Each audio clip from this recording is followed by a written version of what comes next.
sens de la visite. Le monde de l'art dans vos oreilles. Un podcast réalisé par Jérémy et Lisa Thomas.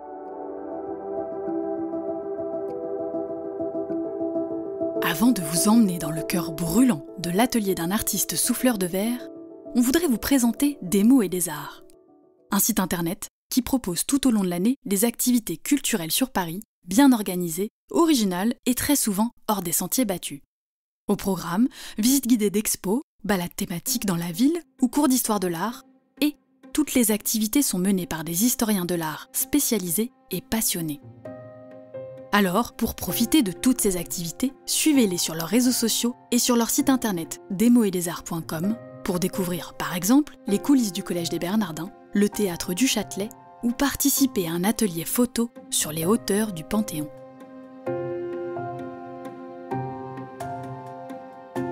Et pour notre 45e épisode du podcast, c'est aussi à Paris que nous avons installé nos micros, dans le studio de Jérémy Maxwell Vintrebert, un artiste, souffleur de verre, installé ici depuis 2015 sous les voûtes du Viaduc des Arts, dans le 12e arrondissement. Dans son atelier, il modèle le verre en fusion, en compagnie d'une équipe qui l'aide à concevoir et diffuser ses créations vers les 4 coins du monde. Et dans les musées aussi, puisque certaines de ses œuvres ont été exposées dernièrement au Musverre dans le nord de la France ou au Palais de Tokyo à Paris.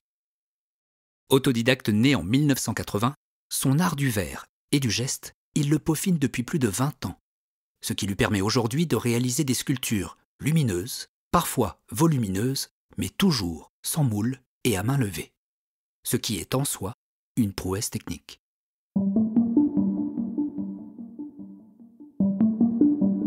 Il faisait froid, dehors, le jour où nous sommes venus rencontrer Jérémy à son atelier. Une fois à l'intérieur, la chaleur rayonnante du four en fusion était donc pour nous la bienvenue. La journée se finissait, l'activité du lieu aussi. C'était donc l'endroit et le moment idéal pour découvrir avec lui l'atelier, son univers, son parcours aussi, et cette matière, le verre, qui exerce sur lui depuis l'enfance une véritable fascination. Il entretient d'ailleurs aujourd'hui avec elle une relation singulière, filiale, quasi mystique.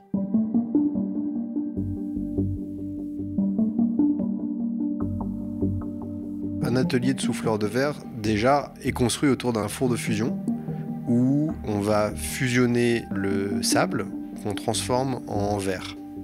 Et ce moment qui est très mystérieux et magique se fait à de très hautes températures. Donc en général, le cœur d'un atelier est chaud et ronronne. Donc il y a toujours un bruit dans un atelier de verrier.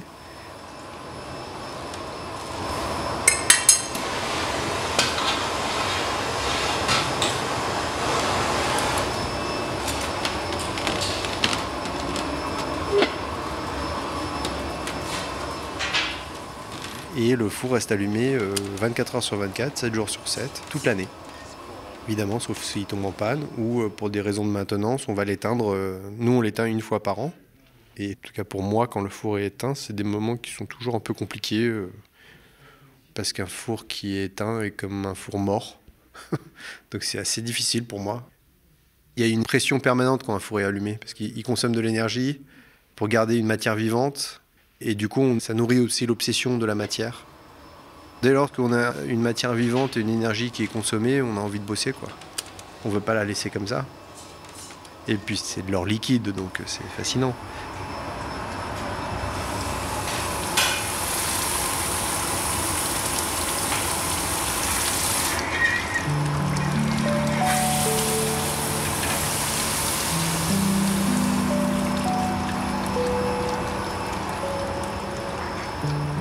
Et aussi, la particularité d'un atelier de verre, c'est qu'il n'a pas d'odeur.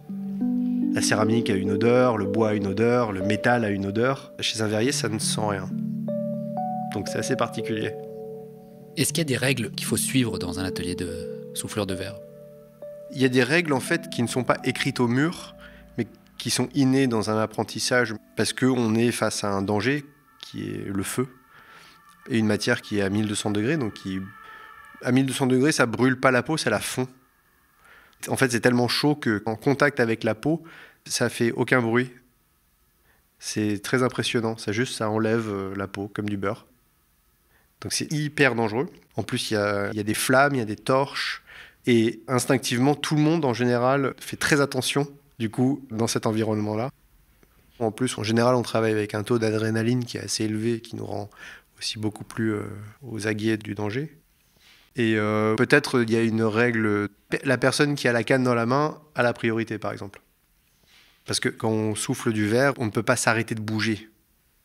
Donc cette personne qui a la canne dans la main a la priorité. Donc les gens qui ne soufflent pas, mais qui font partie de l'équipe, font attention à cette personne-là. Voilà, après, moi j'ai des règles basiques. Quand il y a un accident, il n'y a jamais une pièce qui est plus importante qu'une blessure. Donc s'il y a une blessure ou un accident, on pose tout, on jette une pièce. Parce que le danger peut augmenter de façon exponentielle, comme on est entouré de gaz et de flammes.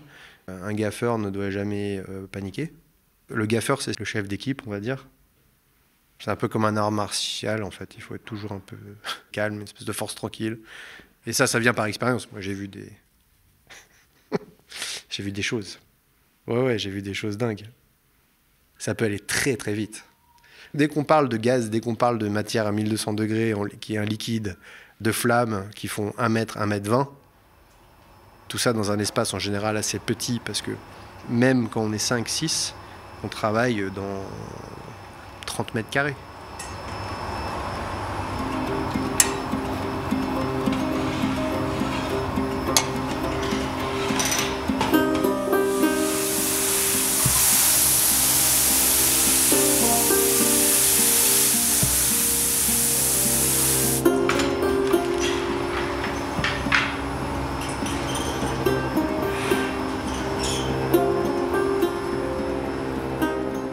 Quelques phrases. Est-ce que tu peux essayer d'expliquer à quelqu'un qui n'est jamais rentré dans un atelier quelles sont les principales actions pour créer une pièce en fait?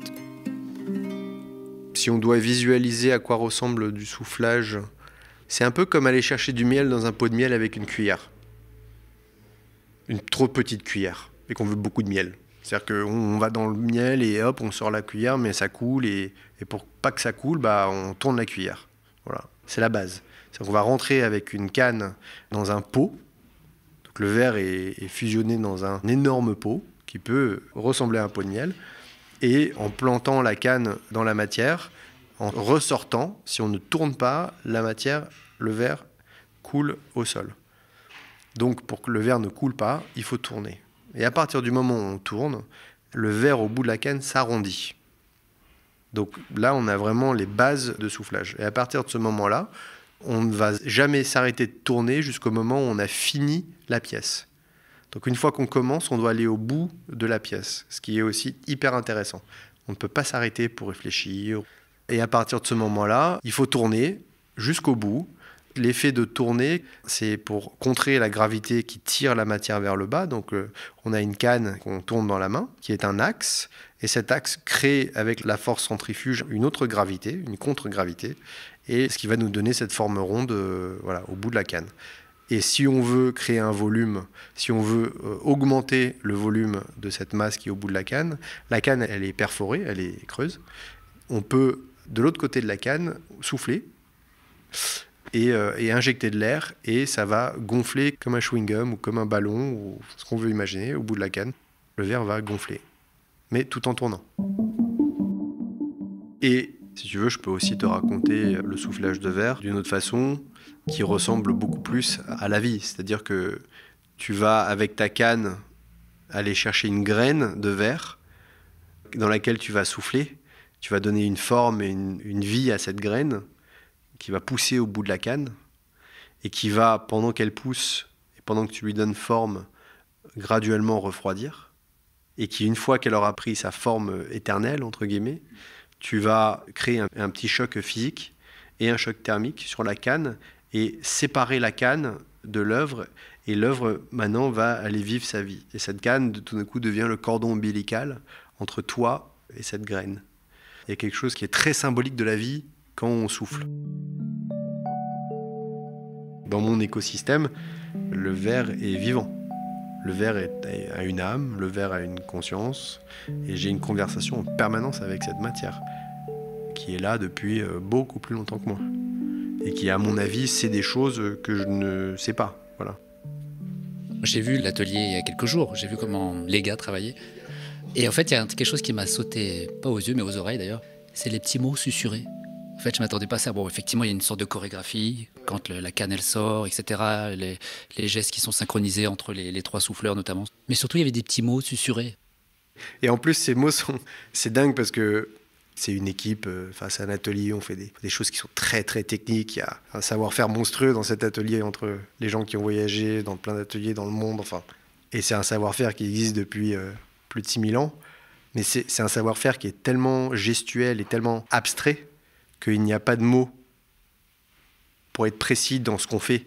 Donc si tu entendais les mots qui se disaient, c'est plus chaud, moins chaud, tourne plus vite, un peu moins vite. C'est que ça. Mais c'est dingue quand tu penses à la technicité.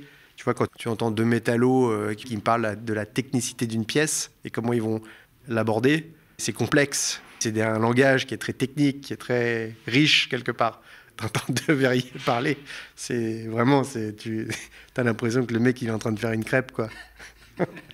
Tu montes un peu le gaz, et pourtant il fait partie d'une toute petite équipe de gens dans le monde qui savent faire ce genre de choses. En fait, c'est pas vraiment dans le mot, c'est dans l'intention, mais c'est aussi comme la personne à qui tu demandes de faire quelque chose, quelque part doit deviner ce que tu lui demandes.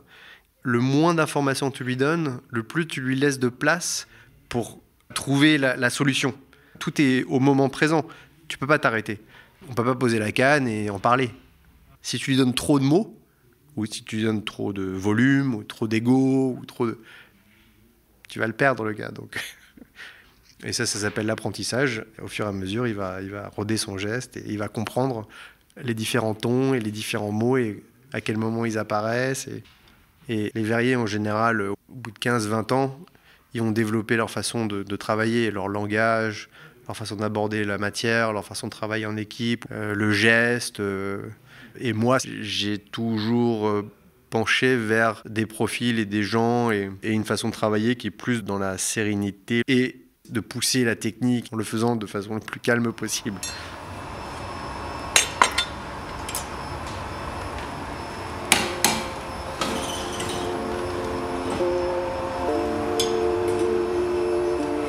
Je suis pas né dedans, je suis tombé amoureux de son énergie, du verre. J'avais quelque chose à déchiffrer, j'étais pris, mon âme, mon corps, mon cœur, quelque part la créativité qui est un chaos en permanence, qui peut être hyper anxiogène. Le verre a canalisé, polarisé, commencé à structurer cette énergie en moi. Dans tes années avant d'apprendre le métier de verrier, qu'est-ce qui s'est passé pour que tu aies envie, ou que tu dises aujourd'hui je suis artiste? Donc que tu t'exprimes, donc que tu fasses passer un message. Il y a deux choses en parallèle. La première, c'est que je grandis dans un environnement très artisanal. On habite dans des endroits qui sont très perdus. Je suis en Afrique, c'est la brousse, Côte d'Ivoire, Gabon et Cameroun. Et il n'y a pas de ville, de magasins, de restaurants. Et dans la brousse, le mobilier qu'il y a chez nous, c'est du mobilier recyclé. Si on a besoin de quelque chose, en général, on va voir un artisan qui le fabrique. Donc moi, je grandis dans ce truc, connexion directe avec l'artisanat. Et en parallèle de ça, je suis un enfant qui est très curieux, avec beaucoup d'énergie, très sauvage. Je pars tout le temps à l'aventure, je disparais tout le temps. Mes parents sont s'y habituent au bout d'un moment, mais la vie, en fait, me fascine. Les arbres, les araignées, les gens, quand tout marche. Et à l'âge de 5 ans, ma mère ritualise quelque chose de dingue. Elle m'invite dans une cabane dans laquelle elle a mis une table avec un papier et des peintures.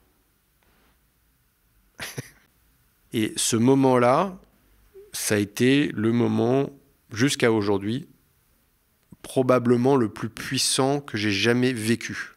J'ai pris ces peintures, j'en ai foutu partout, et j'ai commencé à étaler la peinture avec mes mains sur le papier, et j'étais pris. Ce moment-là était d'une puissance absolument dingue. Et comme beaucoup de choses dans la vie qu'on fait pour la première fois, Je passe le reste de ma vie à partir de ce moment-là à essayer de retrouver cette sensation et de comprendre surtout ce qui m'est arrivé à ce moment-là. Après ça, j'ai peint, j'ai dessiné, j'ai travaillé la céramique, le bois, le métal, il fallait m'occuper. Mais il s'avère qu'à cet âge de 5 ans, il m'est arrivé autre chose d'incroyable, mais qui est plutôt de l'ordre négatif. Je suis aussi tombé dans une pile de verre. Et je me suis déchiqueté toute la main gauche. Une histoire banale d'enfant. Je cours après mon frère, on jouait. Il y a un verre qui est tombé dans la cuisine, et je tombe et je glisse dedans. Et je me déchiquete toute la main gauche. Ça, c'était ma première douleur. Et c'était aussi le premier moment où un corps étranger rentre dans le mien. Ce corps étranger est transparent, il est d'une douleur absolue. Là, pour le coup, on était dans la brousse. J'ai ma mère qui, avec une pince à épiler, doit extraire chaque morceau. Enfin, c'est des heures de douleur. Et quand tu as 5 ans, c'est quelque chose qui marque. Et après ça, j'avais une curiosité par rapport à ce verre, mais en permanence. C'est-à-dire que tout d'un coup, j'ai remarqué qu'il y avait du verre partout. Les verres de la maison, les verres de la voiture, enfin, voilà. J'étais très fasciné par le verre. Je rendais un peu ma mère dingue. J'essayais tout le temps de fondre du verre quand j'étais plus jeune. Et donc, arrivé à l'âge de 19 ans, je me suis débrouillé pour rentrer dans un atelier de verre. Et là, j'ai vu au bout de la canne, pour la première fois de ma vie, du verre en fusion. C'était presque aussi fort que la première fois que j'ai peint. C'est-à-dire qu'en 3 secondes, en fait, comme une pile, j'ai commencé à vibrer et j'ai su tout de suite que j'allais passer le reste de ma vie à trouver à travers cette matière la réponse à cette question qui m'était tombée dessus quand j'avais 5 ans, qui était la créativité, la vie, l'énergie, qu'est-ce que c'est que tout ça, quoi.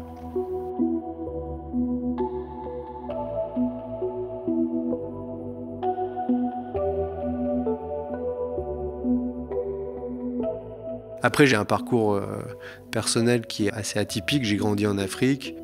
On était très nomades. D'un père français, une mère américaine. Entre 13 et 14 ans, j'ai perdu ma famille. Entre 9 mois et 12 mois, je ne sais plus les dates, mais en gros, je perds toute ma famille. À 13 ans, je suis adopté à Paris comme pupille de la nation et mis sous tutelle. Et là, je vais découvrir l'école, le lycée français. Donc, à l'âge de 18 ans, j'ai mon bac. Et dès que j'ai mon bac, je suis un adulte. Je suis considéré comme un adulte aux yeux de l'État. Donc, je suis libre. Et là, je fais mes sacs et je pars aux États-Unis parce que, comme je suis moitié américain, je vais aller voir à quoi ça ressemble. Je parlais couramment anglais grâce à ma mère. Donc je suis parti aux États-Unis et c'est là-bas que j'ai découvert le soufflage de verre et j'ai passé 10 ans aux États-Unis à faire ma propre route de verre, à m'autofinancer une route en allant d'atelier en atelier, en ayant plein de vies aussi. J'ai travaillé en tant que carrossier, soudeur, moi j'habitais dans la bagnole, une vie assez route en fait. À me nourrir d'ateliers, à me nourrir de savoir-faire. J'allais chez les meilleurs souffleurs. J'ai même fait un tour à Murano pendant un petit moment. J'ai trouvé un maître verrier qui m'a pris sous son aile à Murano. Voilà, j'ai fait ça pendant 10 ans. Et à l'âge de 28 ans, je ne sais pas pourquoi, ma vie s'est écrasée à Miami en Floride. Et à ce moment-là, j'ai décidé que c'était peut-être le moment de vraiment commencer à travailler mon verre, quoi. Ça veut dire quoi, ma vie s'est écrasée ? À Miami, je me suis retrouvé, j'ai un pote que j'avais rencontré sur ma route qui m'appelle, j'avais 26 ans, et il me dit, voilà, il y a un gars, un espèce de mégalo millionnaire qui ouvre un atelier de verre à Miami, et il cherche quelqu'un pour l'aider à le construire son atelier. De toute façon, j'avais pas d'attache, donc je vais à Miami, et en gros, je travaille pour ce mec pendant 2 ans. On construit jamais d'atelier de soufflage. Même si je construis des escaliers en acier, je fais des bancs, on commande des fours, et à un moment donné, j'ai un accident de travail, et à ce moment-là, il s'avère que le mec, il n'avait pas d'assurance, il n'avait pas de... Enfin bref. Et je me suis retrouvé du jour au lendemain sans boulot. J'ai dû avoir une opération à une de mes mains, et à l'époque, je ne savais pas, mais j'étais dans l'épicentre de la pandémie des opiacés, on dit en français. Tu sais, les médicaments opiacés, là. Moi, je me suis fait opérer. On m'a fait une prescription d'opiacés très costaud et je suis devenu addict du jour au lendemain et je me suis retrouvé sans boulot, addict et je suis fauché. Voilà. Et en plus de ça, j'ai un accident de voiture, donc c'est ce que j'appelle m'écraser à Miami. Et à ce moment-là, je me dis, bon, c'est peut-être le moment de faire quelque chose de un peu plus productif avec sa vie. Non, en fait, ce qui s'est passé, c'est que pour être très transparent, j'étais au bord du suicide. J'avais tout perdu, ma famille, mon machin, enfin bref, j'avais 27-28 ans. Et à ce moment-là, en fait, mon téléphone a sonné et c'est une cousine qui m'appelle pour me dire qu'elle est enceinte. Et c'est assez bizarre d'ailleurs qu'elle m'appelle pour me dire qu'elle est enceinte. Et pour la première fois de ma vie, on m'apporte le symbole de la vie.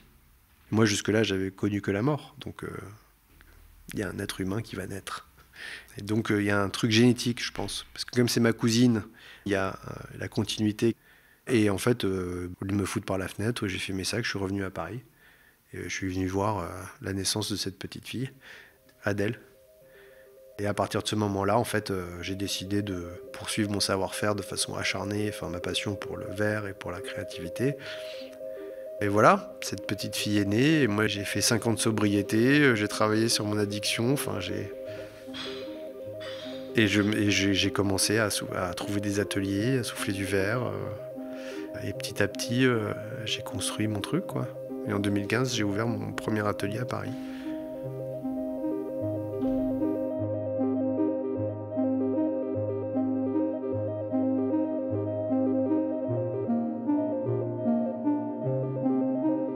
Donc, dans ce joyeux bordel qui est ma vie, en fait, à travers le soufflage de verre, je découvre l'univers. C'est-à-dire que l'univers a été découvert à travers des lentilles, du verre. Galilée, la première fois qu'il voit les reliefs de la Lune, c'est parce qu'il va poncer une petite lentille en verre de x3 à x20. Il la met dans un tube, il regarde la Lune, il voit les reliefs, bam. La conscience collective découvre les planètes.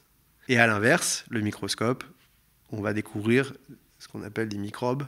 Et grâce à cette découverte, on va inventer la pénicilline et on va sauver des millions de vies du jour au lendemain. Donc ces deux choses-là, le microscope et le télescope, sont des choses primordiales dans l'évolution humaine. Et le verre soufflé est une discipline cosmique. C'est-à-dire que si je tourne ma canne et que le verre au bout de ma canne s'arrondit, je fais une planète, il y a une concordance entre ces choses-là. On joue avec les mêmes règles de l'univers qui s'organise. Voilà. Et à travers ces choses que j'observe en soufflant du verre, je découvre l'univers. Et donc, à partir de ce moment-là, se dessine devant moi le travail que j'ai entamé depuis maintenant 4-5 ans, c'est de raconter l'histoire de l'univers à travers des chapitres, à travers des expositions et à travers le verre. Et donc, je fais une première exposition dans un entrepôt qui s'appelle Prologue The Beginning, où j'établis les 3 ingrédients nécessaires à fabriquer un univers avant le Big Bang. Après, je fais chapitre 1 qui s'appelle Adèle, qui est hommage à la lumière, parce que la lumière arrive avant la matière dans l'histoire de l'univers. Et pendant que je suis en train d'assembler cette exposition, je raconte l'histoire d'Adèle justement à un pote. Et à la fin, je lui dis « Adèle, c'est ma lumière ». Ça a été un moment de lumière dans ma vie. Et là, j'ai le titre de mon exposition. Et en fait, je veux remercier Adèle de sa vie. Et j'ai l'honneur, le dernier jour de l'exposition, d'inviter Adèle et du coup de lui montrer l'exposition et de lui raconter l'histoire de sa naissance par rapport à ma vie et l'impact qu'elle a eu sur ma vie. Et voilà. Et qu'est-ce qu'elle a pensé de l'exposition ? Alors Adèle, c'est un être magique qui est né dyspraxique. Donc elle a un langage corporel qui est atypique, on va dire, et une façon de s'exprimer qui est aussi assez atypique. Mais c'est un être très lumineux. Et donc au bout d'1 heure d'explication, elle ouvre ses bras, elle me dit « T'es génial », elle me prend dans ses bras. Et voilà, ça s'est fini là. C'était voilà, un des plus beaux moments dans ma carrière de création, je pense.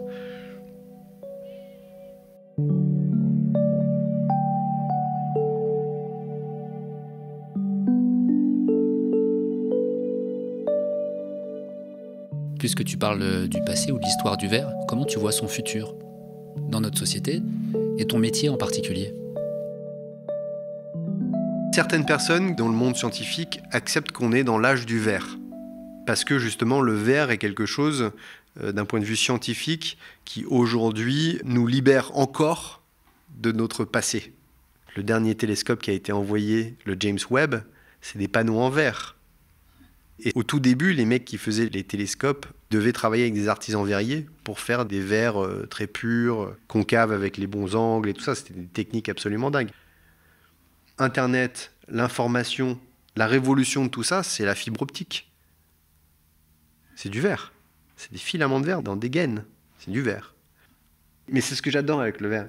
C'est la matière toute puissante, mais d'une humilité absolue. On n'y pense jamais.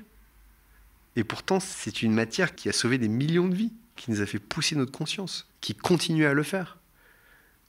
Je pense qu'on a encore beaucoup de choses à découvrir par rapport à la matière. Donc le verre a encore beaucoup de choses à nous apprendre d'un point de vue scientifique. Et après, d'un point de vue écologique, il faut qu'on arrive à fabriquer du verre de façon beaucoup moins énergivore, par exemple. Parce que moi, pour souffler du verre, on brûle du gaz et tout ça. Donc, il y a des gens qui commencent à faire des fours électriques, par exemple. Donc là, le prochain atelier, c'est d'essayer de faire un atelier de verre qui est le plus écologique possible, par exemple. Donc, fabriquer du verre vert. En fait, ce qui est intéressant avec le verre aussi, c'est que c'est pas une matière rare et c'est pas une matière qui a la prétention d'avoir une valeur précieuse. Tu vois, comme dans les bois, par exemple. Tu as des bois très rares, tu as des bois interdits. Le verre, c'est du sable fondu, quoi.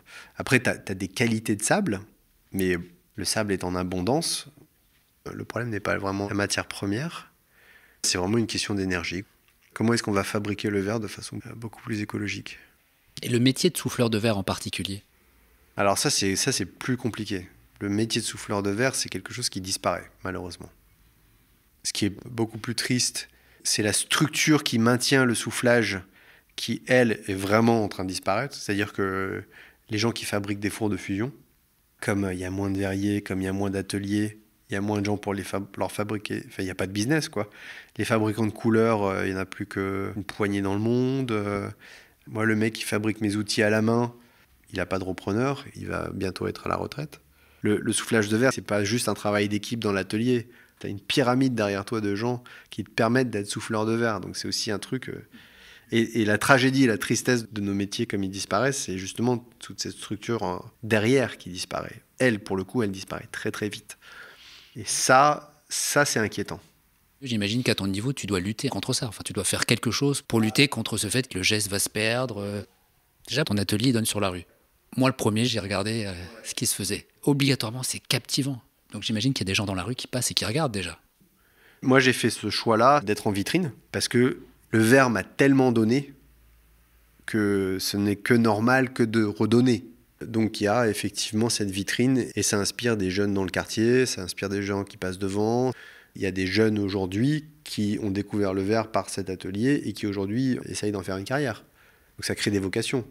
Et l'autre, c'est le succès, tout simplement. C'est d'essayer d'avoir le plus de succès possible pour transformer ce succès en atelier et en emploi. C'est pour ça que je suis sur ce projet de deuxième atelier. C'est pour ça qu'on prend les apprentis, qu'on prend des stagiaires, que ça tourne beaucoup et que tout ça se pérennise de façon virtueuse. Si je veux me regarder dans le miroir le soir et être tranquille, il faut que j'ai aussi l'impression d'avoir redonné un petit peu à ce métier qui m'a quand même, en plus d'avoir sauvé la vie, m'a donné une vie.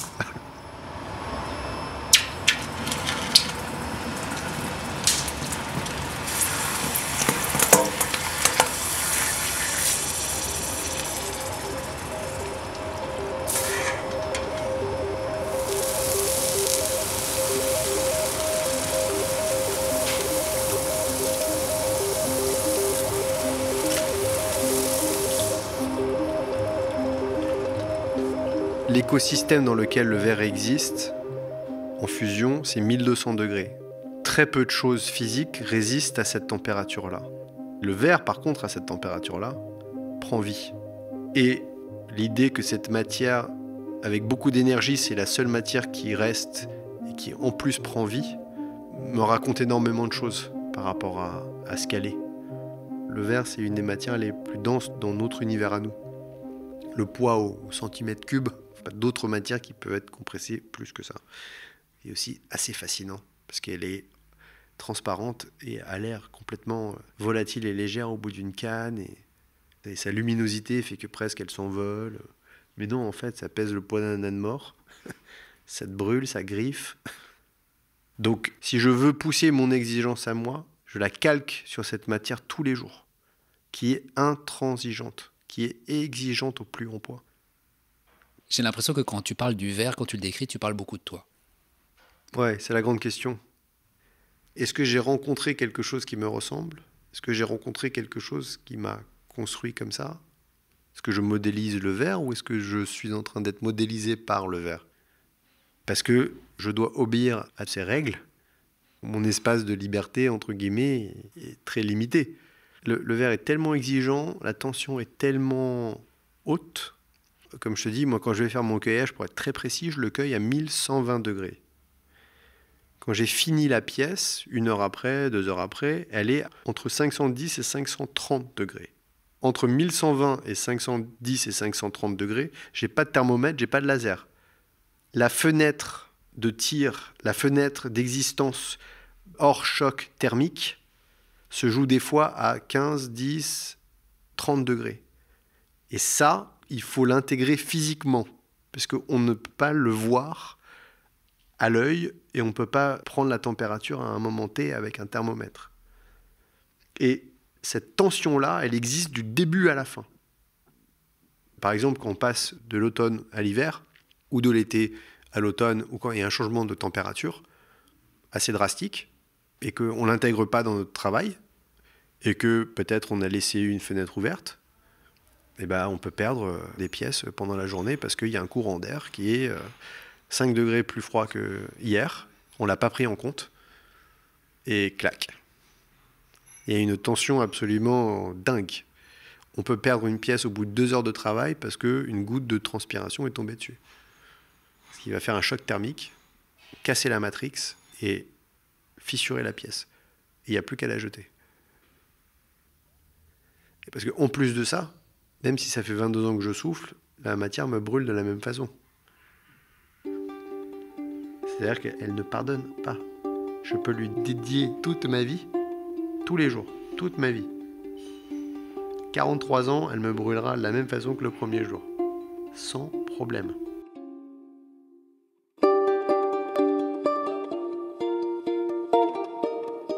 Si vous aussi, comme les enfants du quartier, vous voulez apercevoir au travers de la vitrine de l'atelier des souffleurs de verre en pleine action, tournant au bout d'une canne une larme de verre en fusion, voici son adresse. Le 101 avenue d'Auménil dans le 12e arrondissement de Paris. N'hésitez pas ensuite, évidemment, à pousser la porte du studio pour admirer les œuvres de Jérémy de plus près. Toutes les actualités et les créations du studio, vous pouvez les retrouver sur leurs réseaux sociaux et sur le site jmw-studio.com. Pour ne pas rater le prochain épisode, abonnez-vous à ce podcast sur votre plateforme d'écoute préférée et suivez-nous sur nos réseaux sociaux Instagram, Facebook et Twitter. À très vite pour de nouvelles histoires de l'art.